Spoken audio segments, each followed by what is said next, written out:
percussionists of the Minnesota Orchestra are a great bunch of guys who are my sincere colleagues and who I love coming to work with every day.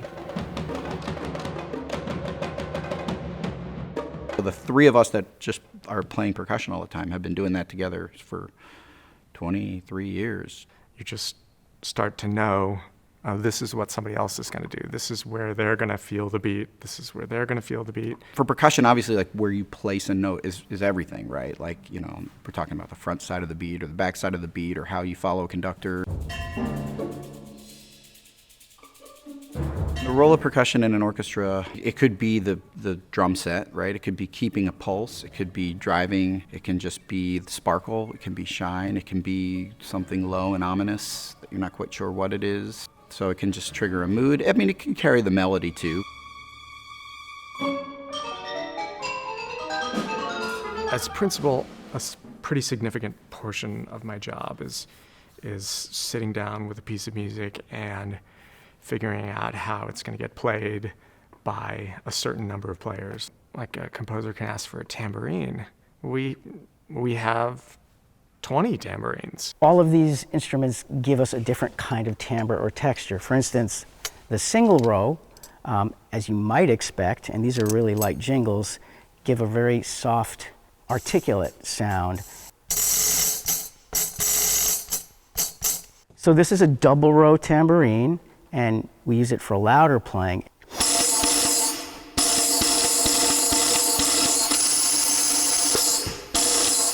It's really fun to try and figure out what instrument fits best with a specific piece. We're doing the piece La Mer, which involves the orchestra bells, but also involves some of these cymbals to give a sense and feeling of the crashing of waves. So let me just give you an idea what a pair of mallets would sound like on a couple of cymbals.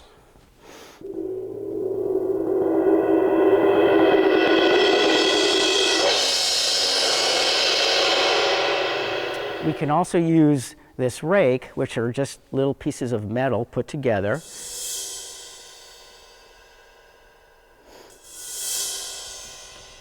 We can also use various triangle beaters to get a similar sound. This is what a pair of wood sticks would sound like. I like to try to be as creative as I can by using a variety of cymbals in order to get different sounds that I might hear if I were to go to the ocean. It's not this guy is going to play all these things and this guy's going to play all these things. I mean, sometimes a composer has thought it through that way, but a lot of times not. And even if they have, often Brian can think it through better so that we can fit on the stage better.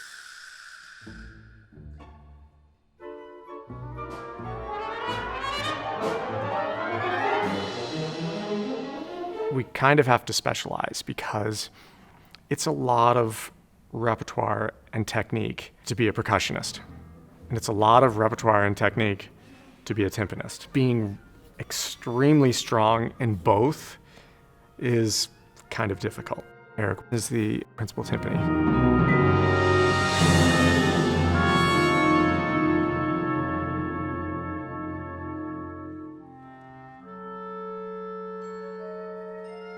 The orchestra owns some nice large things, big mallet instruments. We have a pile of snare drums and tambourines and cymbals collectively. We kind of fill in all those other more portable instruments, if you will. As a percussionist, you're always sort of looking for instruments. Even the last tour we did, I think, to Europe, took a train out to Bath and met with a metallurgist triangle maker. I mean, I heard 20 triangles that day. That's a lot of steel.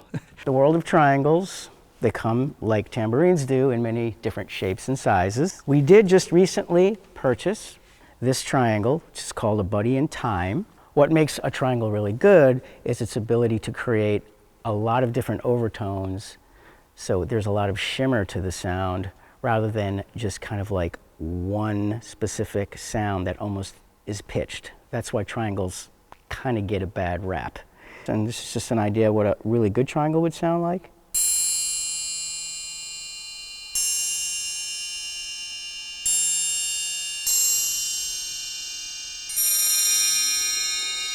This is one we used recently when we recorded Mahler Symphony. It has a clangier sound, but when the orchestra is playing, it will cut the textures and the sonorities of the orchestra, and it doesn't need to be as delicate a sound.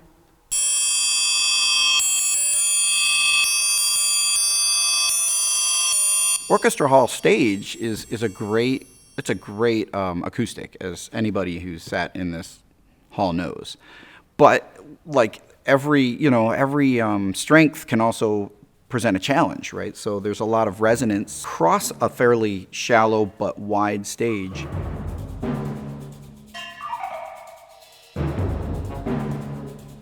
So there's just a little bit of anticipation that has to be there with everything. And in our hall, you kind of have to learn that if you're on the far side, or what you hear across the stage is even more delayed.